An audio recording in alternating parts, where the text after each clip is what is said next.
없습니다. 그래서 우리는 보이지 않지만 그 보이지 않는 것을 추구함으로 보이는 것을 아름답게 하는 신앙생활을 하고자 합니다. 여러분은 현실의 삶을 살아가시죠? 그런데 이 현실에 만족하십니까? 그러지는 않죠. 이상이 있죠. 꿈꾸는 것이 있죠. 그 현실과 현실에서 꿈꾸는 이상만큼, 그 간격만큼 뭐가 있습니까? 그 간격만큼 좀 어려움이 있어요. 고난이 있어요. 우리가 고난주간을 맞이하면서 오늘 고난에 대한 이야기를 함께 나누고자 합니다. 성경에는 사두개인이 등장을 합니다. 사두개인은 현실주의자였어요. 그래서 현실 속에서 복을 얻고자 했습니다. 그래서 그들이 말하는 복은 현실적 복이었습니다. 잘 먹고 잘 살고 높아지고. 근데 바리새인들이 있습니다. 바리새인들은 현실주의자는 아니었어요. 사두개인들은 현실주의자였기 때문에 천국이 없다고 생각을 했는데 바리새인은 현실주의자는 아니었어요. 그래서 이상을 가지고 현실에서 이상을 꿈꾸면서 살아가고 있는데 근데 그게 만만치가 않아요. 그래서 바리새인들은 죽어서 가는 하나님의 나라를 더 중요하게 생각을 했습니다. 그리고 원칙주의자들이죠. 이 현실을 만들어가고 현실 속에서 싸워내는 것이 아니라 딱 원칙을 갖고 있고 이 원칙에서 벗어났을 때 현실이 벗어났을 때 어떻게 하면 이 원칙대로 이상대로 살아갈까 이걸 고민 안 하고 버려버리는 것입니다. 너는 이상적이지 않아. 그러니까 버려. 너는 그래도 이상적이야. 합격. 이러는데 이상적인 사람이 별로 없어요. 그러니까 다 버려요. 전부 다 죄인입니다. 너도 죄인, 너도 죄인, 너도 죄인. 그리고 자기들은 죄인이 아니어야 하니까 위선자가 되는 것입니다. 근데 그리스도인들은 현실을 이상으로 만드는 사람들입니다. 그래서 예수님은 제3의 길을 우리에게 가르쳐 주십니다. 예수님은 그래서 안식일이 사람이 안식일을 위해서 있는 게 아니라 안식일이 사람을 위해서 있는 것이다 라고 하시면서 현실 속에서 하나님의 나라를 꿈꾸어가는 구체적인 걸음을 걸어가신 분, 이분이 예수 그리스도이십니다. 그래서 우리가 예수님을 닮아서 현실 속에서 이상을 구현하기 위해 어떤 것들이 필요한지 그걸 나눠보도록 하겠습니다. 8절 9절 같이 읽어봅니다. 8절 9절 시작. 이와 같이 집사들도 신중하며 한 입으로 두 말을 하지 아니하며 술에 탐닉하지 아니하며 부정한 이득을 탐내지 아니하며 믿음의 비밀을 깨끗한 양심에 간직한 사람이라야 합니다. 아멘. 이게 지금 디모데전서는 디모데에게 바울 사도님이 쓴 편지예요. 그래서 디모데전서지만 저자는 바울 사도님이에요. 근데 바울 사도님이 자기 영적 아들인 디모데에게 편지를 쓰면서 디모데가 목회를 하고 있었기 때문에 너는 집사를 세울 때 이런 사람을 집사로 세워야 한다. 그 얘기를 하시면서 집사의 자격을 말씀하십니다. 근데 오늘 이와 같이 집사들도 그리고 3장 1절에는 감독의 직분에 대해서 또 얘기를 하십니다. 이렇게 직분자를 얘기를 하시는데 자, 저는 여기서 집사 직분이 집사라고 하는 말이 아니라 현실 속에서 하나님의 나라를 구현하기 위해서 먼저 필요한 것들이 있는데 가장 첫 번째로 필요한 부분은 여러분 여기서 집사라고 하는 말로 대표되는 사람입니다. 사람이 필요합니다. 교회는 우리 교회 간판을 단다면 교회는 슬기교회라고 써야 되나요? 우리 교회 지금 간판이 없잖아요. 간판을 곧 달아야 돼요. 어느 분이 헌금을 해주셨어요. 그래서 간판을 곧 달 건데 정확하게는요 그 간판에 슬기교회 이렇게 쓰면 안 됩니다. 슬기교회당이라고 써야 됩니다. 한나라당 이런 것처럼 당자를 써야 돼요. 왜냐하면 이건 건물이니까요. 건물이에요. 교회는 여러분들이 교회예요. 고린도전서에 따르면 여러분들이 교회고 여러분들의 모임이 교회예요. 성도가 교회고 성도들의 공동체가 교회입니다. 이것은 기독교 교리에 명확하게 나와 있는 것입니다. 교회가 뭐라고요? 성도가 교회입니다. 교회가 아닙니다. 건물이 교회가 아닙니다. 성도가 교회입니다. 그래서 여러분들이 예배를 드리고 직장으로 나가면 그 직장에 교회가 하나 있는 겁니다. 그래서 보통 선교를 할 때에 교회 하나 세우고 나 교회 몇 개 세웠다. 이런 자랑을 많이 하시는 분들이 있는데 이것도 소중합니다. 절대 나쁜 건 아니고요. 그 교회 당이 있으면 교회를 세우는데 굉장히 유용하니까요. 근데 그보다 더 본질적인 것은 사람을 세워내는 것입니다. 아멘 하시죠? 네. 그래서 하나님은 여러분을 세우십니다. 저와 여러분을 세우셔서 세상에 하나님의 나라의 일을 하게 하십니다. 그래서 이 현실 속에서, 구체적인 현실 속에서, 모순된 현실 속에서 하나님의 나라를 이루어가는 데 있어서 가장 필요한 것은 믿음의 비밀을 깨끗한 양심에 간직한 믿는 사람, 즉 여기서는 집사라고 나오지만 진짜 성도들이 필요한 것입니다. 여러분, 성도들은 신앙생활 하시죠? 성도들은 신앙생활을 하는 겁니다. 신앙생활은 교회에서 하나요? 세상에서 하나요? 세상에서 하는 것입니다. 그걸 꼭 기억하셔야 됩니다. 신앙생활은 세상에서 하는 것입니다. 교회에서는 교회 생활을 하는 것입니다. 그래서 여러분들이 바라는 믿음, 여러분들의 고백이 교회 안에서만이 아니라 세상에서 이렇게 구현될 수 있도록 하는 것, 이것이 신앙생활입니다. 10절 말씀 읽어봅니다. 10절 시작. 이런 사람들을 먼저 시험하여 보고 책망받을 일이 없으면 집사의 일을 하게 하십시오. 아멘. 자, 지금까지는요, 이런 사람을 집사로 세워라, 이 말 아닙니다. 이건 뭐예요? 8절 9절은 집사의 자격이에요. 집사의 자격. 그러니까 대학을 들어가려면 자격 요건이 있죠. 뭐죠? 고등학교를 졸업을 해야 돼요. 이게 자격 요건이에요. 그럼 고등학교 졸업한 사람은 전부 다 대학 들어가나요? 아니죠. 시험을 치르고 합격한 사람이 들어가는 것입니다. 마찬가지입니다. 8절 9절은 자격입니다. 이런 사람이 집사가 될 후보자예요. 근데 그 중에서도 이제 진짜 집사가 될 사람은 어떤 사람이라는 거죠? 시험하여 보고 책망받을 일이 없을 때에 집사가 된다는 것입니다. 시험하여 보고 여기서 고난이 생깁니다. 고난. 시험하여 본다는 얘기는 초대교회에서 믿음 생활을 하면서 다가오는 고난, 여러 가지 고난이 있는데 이 고난이 있어도 깨끗한 양심에 믿음의 비밀을 간직한 사람이어야 그때 이 사람을 집사로 세운다는 것입니다. 즉 중요한 것은요, 고난을 견딘 사람이 집사가 됩니다. 근데 여기는 꼭 집사만을 얘기하는 거 아닙니다. 고난을 견딘 사람이, 그 고난을 넘어선 사람이 집사도 되고 장로도 되고 권사도 되고 성도가 되는 것입니다.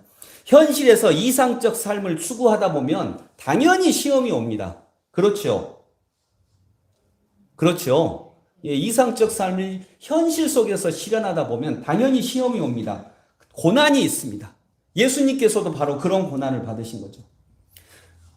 고난의 종류는, 그때 받는 고난의 종류는 여러분 고통이 두 가지 고통이 있어요. 장례식의 고통이 있고 출산의 고통이 있습니다. 근데 이때 당하는 고통은 무슨 고통이에요? 출산의 고통이에요. 희망이 있는 고통입니다. 그 고통이 무언가 새로운 세상을 만들어내는 소망이 있는 고통인 거죠. 우리가 예수님이 고난받으시고 우리가 고난받는다면 바로 그런 고난을 받는 것입니다. 사진 하나 보여주실래요? 자, 이게 이제 반일항이죠. 예전에는, 지금은 이제 여기에 비닐을 다 씌우는데, 지금은 이건 이제 옛날에는 비닐을 안 씌웠죠. 작물을 어디다 심죠? 낮은데 높은데? 높은 데다 심죠. 근데 이 큰 작물, 좀 많이 자라는 작물은 물을 어디다 줄까요? 물을 작물한테 직접 주나요? 저 낮은 쪽 꼬랑에 주나요? 고랑에 줘요. 크게 자라는 거. 옛날에는 그랬어요. 지금이야 그냥 막 주는데. 왜 고랑에 주죠? 그래야 뿌리가 튼튼해지니까. 물이 조금 있는 곳으로 막 뻗어나가려고 뿌리가 튼튼하고 건강한 작물이 되거든요. 근데 나무 입장에서는 이게 고통스럽거든요. 그게 고난이에요. 나무 입장에서는 고난이고 고통스럽지만, 고랑에 물을 주는 게 고통스럽지만, 그러나 나무 입장에서는 그것이 또 건강하게 되는 길이에요. 그래서 그런 나무는 건강해지고 큰 아름드리 나무가 되기도 하고 그 밑에서 수없이 많은 생명들이 안식을 얻고 휴식을 얻고 그런 거죠. 우리는 그런 것을 기독교인의 이미지로 생각을 해요. 근데 완전히 틀린 건 아닙니다. 그러나 하나님 나라의 이미지는 이거보다는 그 다음 사진. 이겁니다. 여러분 잔디 심어 보셨어요? 예, 잔디 심을 때 이게 지금 잔디 심은 거거든요. 잔디를 심을 때 만약 100평 땅에 잔디를 심는다 그러면 100평에 다 심나요? 아니죠. 네. 여기도 보면 한 줄은 안 심고 한 줄만 심었잖아요. 근데 그 한 줄도 띄엄띄엄 심었잖아요. 그러니까 100평의 땅에 잔디를 심으려고 하면 실제 잔디가 깔리는 땅은 언뜻 봐서 25평밖에 안 돼요. 4분의 1밖에 안 되는 거예요. 근데 1년 후에 보면 어떻게 돼 있죠? 전부 다 잔디밭이 되어 있어요. 이게 하나님 나라의 이미지입니다. 여러분들이 세상으로 나가는 거예요. 그리고 곳곳에 하나님 나라의 일꾼으로 자리 잡는 거예요.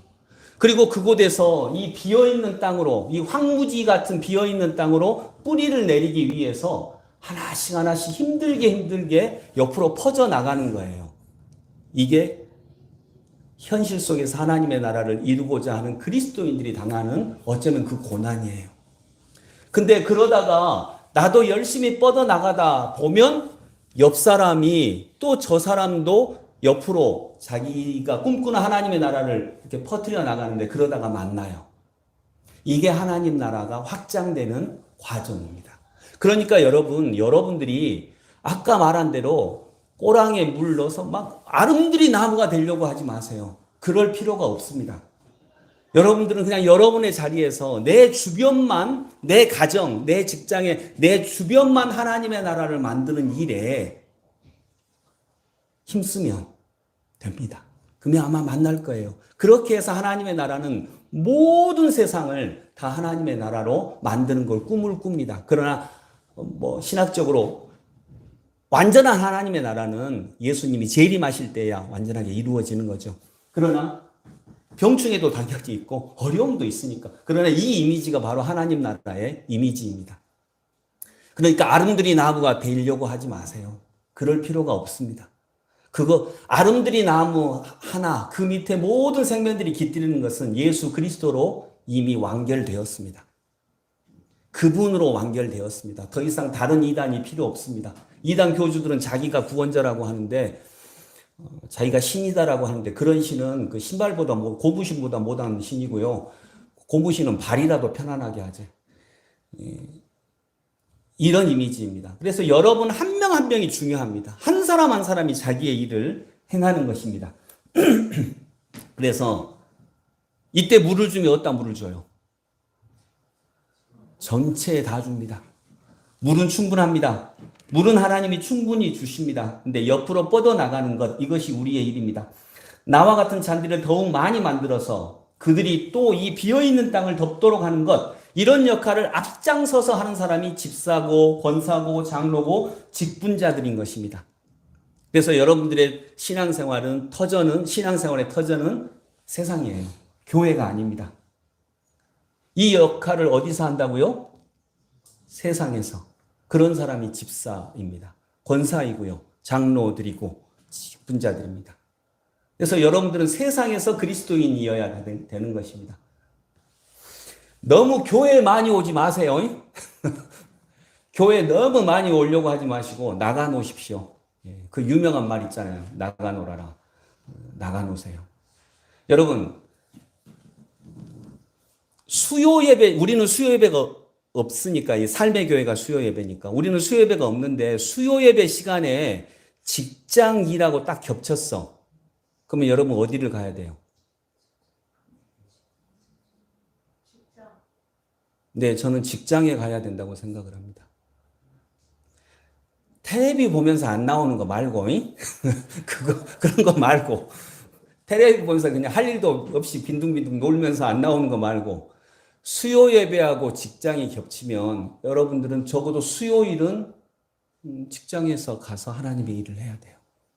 물론 주일은 하나님의 명령이에요. 주일은 딱 지키라고 했어요. 그건 명령입니다. 그건 지키셔야 돼요. 주일 예배 빠지시면 안 됩니다.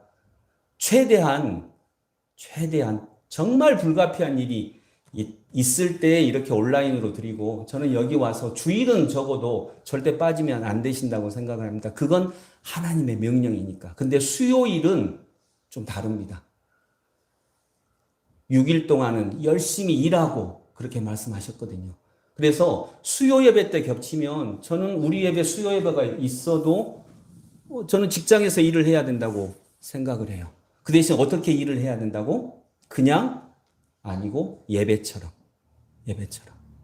적어도 수요 예배 시간은 내가 식당을 해서 장사를 한다고 하면 정말 예배처럼 장사를 하는 시간이 수요 예배 시간에 장사하는 거야 한다고 하는 거죠. 그러면서 우리의 일상의 삶을 계속 돌아보는 거죠. 어떤 분은 그래서 장사하는 분인데 수요 예배 때 수입은 따로 모아서 한 달에 한 번 그 노인분들을 이렇게 초대해서 식사 사드리는 것으로 하는 분도 있더라고요. 그러니까 정말 수요 예배처럼 일상의 삶을 사는 거. 저는 이것이 정말 더 좋은 예배다. 더 좋은 수요 예배다. 이렇게 생각을 합니다. 그럼 주일도 그래야지. 그러면 안 됩니다. 그건 성경에 안 된다고 분명히 나와 있어요. 그것은 선택의 여지가 없습니다. 만일 우리 원희자매 애기 소미가 나중에 커서 의대를 가요. 그러면은 좋아요, 안 좋아요? 왜 좋아요?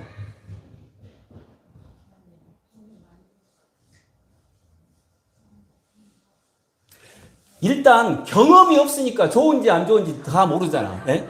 뭐 이렇게 일단 나도 경험이 없어요. 그래서 얼마나 좋을지 전혀 감이 안 와. 감이. 좋을 것 같죠? 근데 왜 좋아요? 우리 원희자매 의대 나온 줄 아세요? 원희자매가 의대 나왔어요. 지금 백수인데 의대 나온 백수예요. 의대 졸업자예요. 근데 왜 좋아요? 아들이 의대를 가면 아들이 의사면 형 한 번 부인하고 장모래요. 금방이고. 아, 그래서 좋다고? 부인하고 장모니까. 그러면 안 좋아야 되잖아. 그럼 안 보낼 거예요? 갈 수 있는데?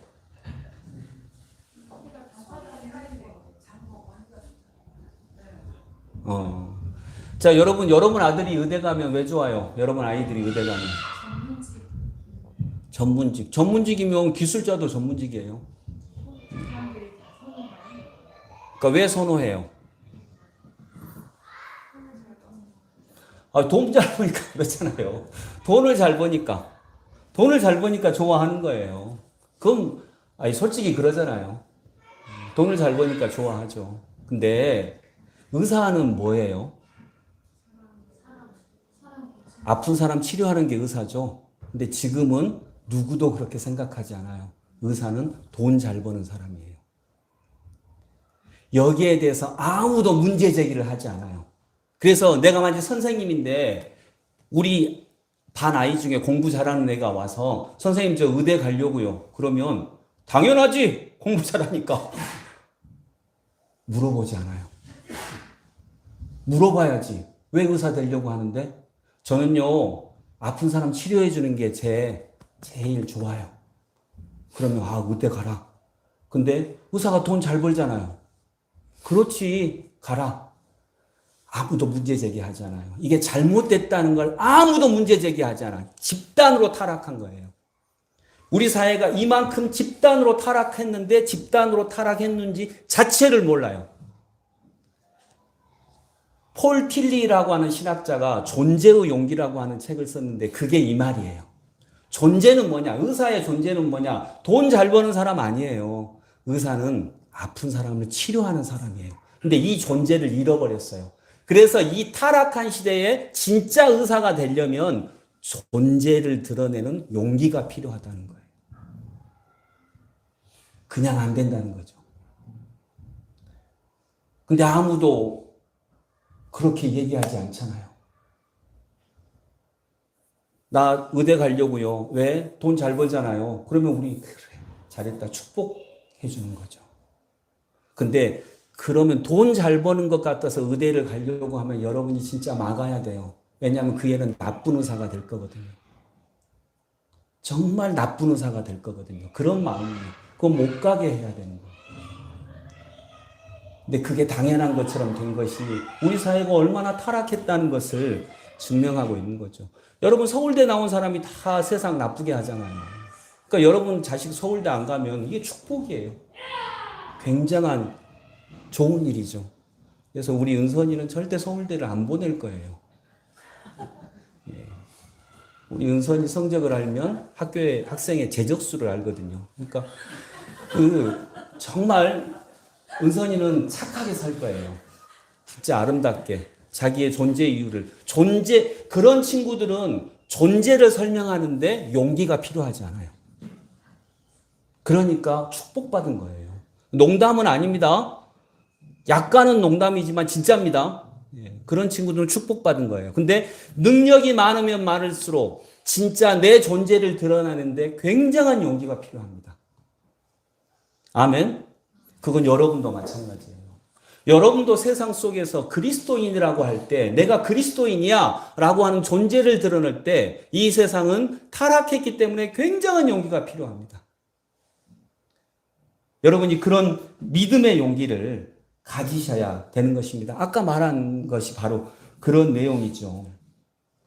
여러분 그래서 여러분이 가는 곳마다 내가 만약 정치가라면 정치의 영역이 점점 더 하나님 나라에 가까워지고 내가 사업을 하는 사람이라면 사업의 영역이 점점 더 하나님의 나라에 가까워지고 이렇게 다가가야 되는 것입니다. 옛날에는요, 초대교회는 특별히 우리나라 초반 선교 초기에도 그랬지만 나 예수 믿어 그러면 이건 큰일 나는 일이었어요. 그래서 초대교회에 아들이 아버지한테 와서 아버지 저 예수 믿어요. 그러면 아버지가 아이고 이거 큰일이다 큰일. 너 어쩌려고 그러냐 도대체. 너 어쩌려고 예수 믿고 그러냐. 왜냐하면 예수 믿는다는 게 굉장히 달랐으니까. 근데 지금 내 친구들한테 야 나 예수 믿는다 그러면 뭐라 그래요? 그래서 뭐 어쩌다고 이러잖아요. 왜? 예수 믿는 사람하고 세상 사람하고 아무 차이가 없으니까. 똑같으니까. 그래서 교회는 그런 예수 그리스도의 가치관을 드러내는 것인데 오히려 정말 약삭빠르게 더 빨리 세상의 가치관으로 옮겨가는 거예요. 12절에 보면, 자, 12절 예를 하나 들어보는 것입니다. 12절 같이 읽어볼까요? 시작. 집사들은 한 아내의 남편이며 자녀와 자기 가정을 잘 다스리는 사람이라야 합니다. 아멘. 여러분, 저는 누구냐고 물어보면 이렇게 대답할 것 같아요. 한 아내의 남편입니다. 한 여자의 남편입니다. 이게 지금 당연한 건데 초대교회 때는요, 이게 굉장히 다른 거였어요. 다 부인이 여러 명이었거든요.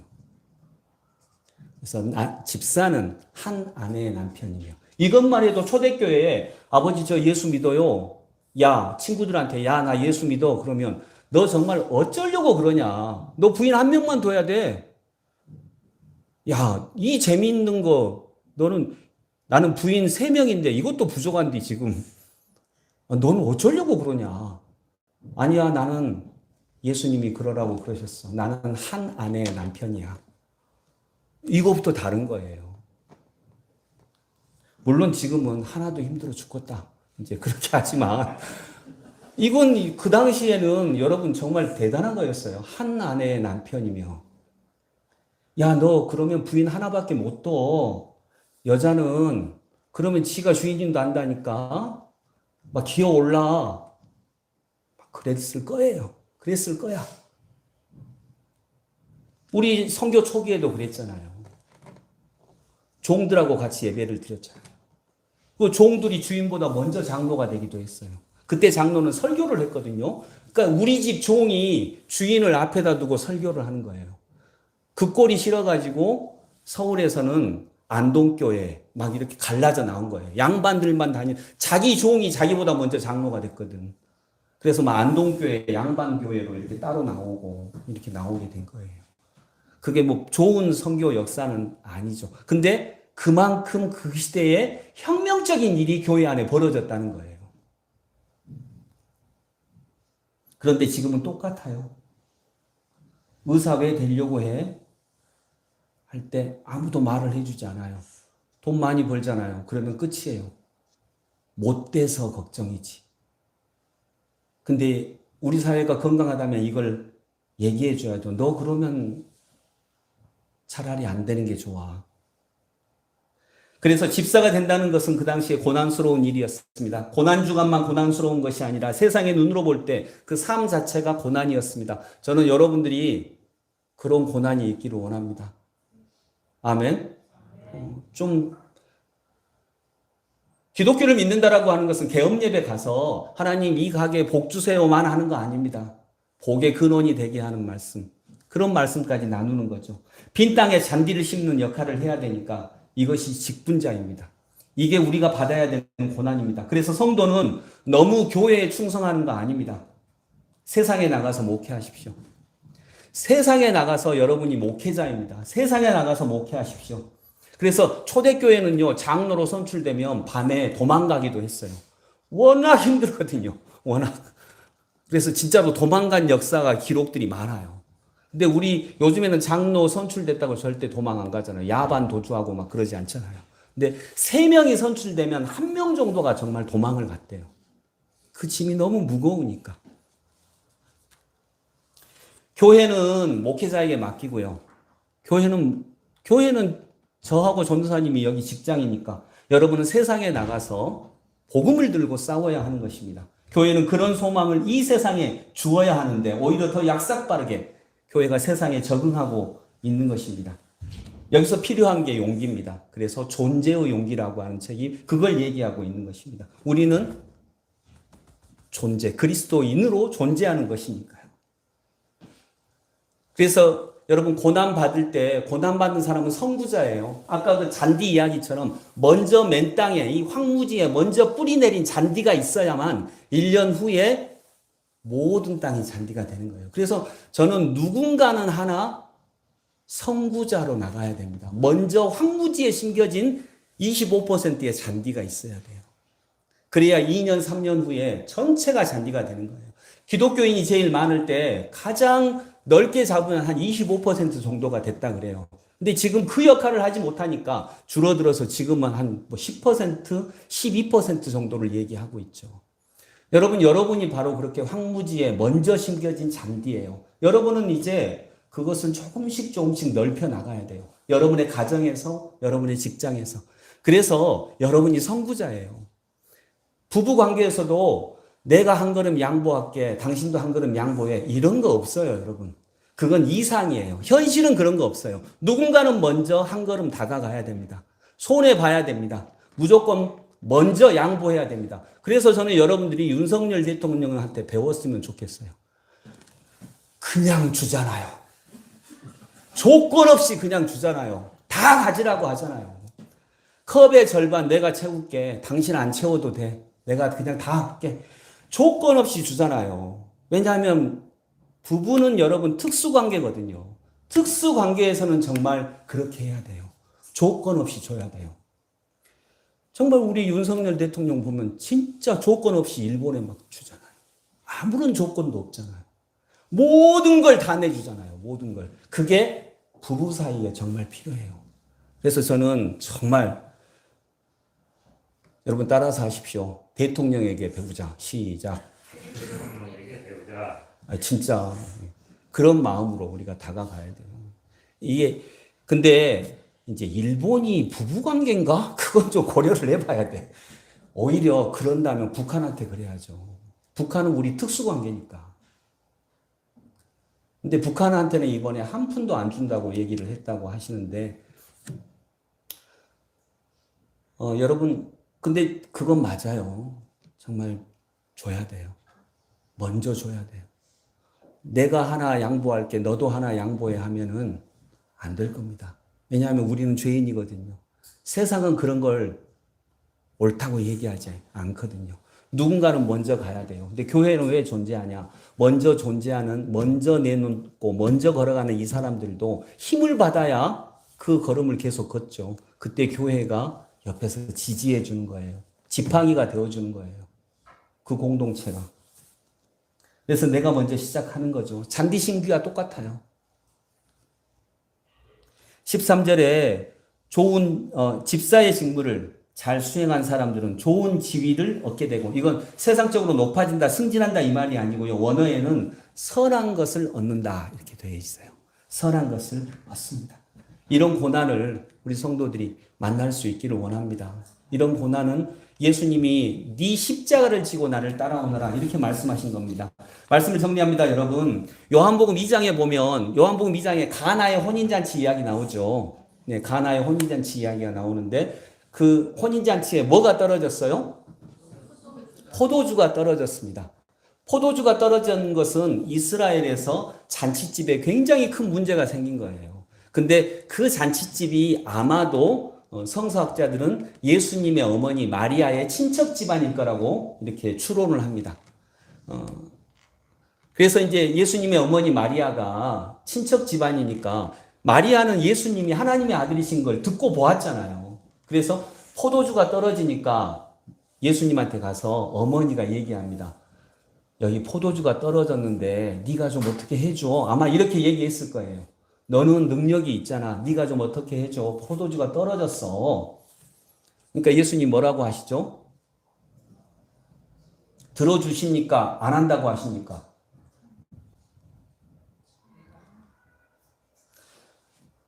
몰라요? 아, 진짜 몰라요? 네.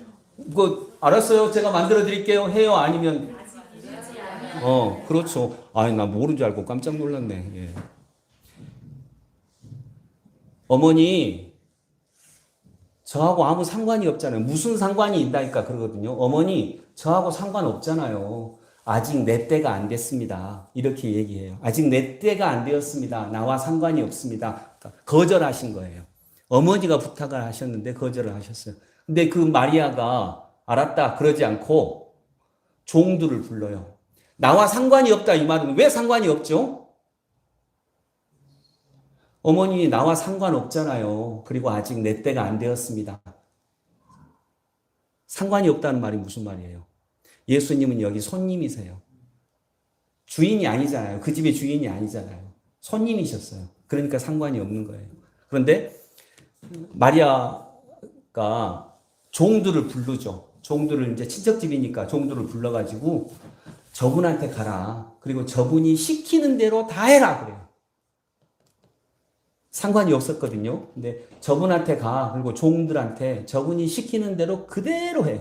여러분, 종들은 누가 시키는 대로 해요? 주인. 그리고 종들이 예수님한테 가서 예수님이 시키는 대로 다 합니다. 이제 그 집의 주인이 예수님이 되신 거예요. 왜냐하면 시키는 대로 다 하니까. 그리고 예수님이 주인이 되시니까 물이 포도주로 변하고 그 변한 포도주는 이전 포도주보다 훨씬 더 맛있는 포도주가 됩니다. 여러분, 여러분에게 예수님은 손님이신가요? 주인이신가요? 조금 더 구체적으로 여러분의 직장에서 예수님은 여러분에게 직장에서도 손님이십니까? 주인이십니까?